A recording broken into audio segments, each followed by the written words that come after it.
Welcome to all pre-pick tutorials.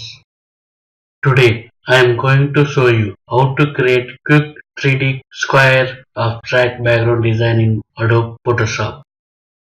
Use rectangle tool shortcut U to draw a horizontal shape.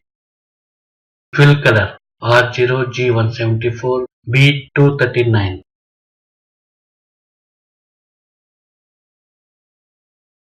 Go to Effect menu and Stylize and Extrude.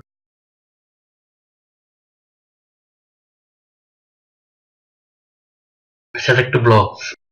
Size 30 pixel and depth 30 and select random. Finally, your 3D squares background is now ready. Please follow step by step and it's best way to create abstract squares background design in Adobe Photoshop. Thank you for watching. Please like, share, comment and subscribe for new tutorials.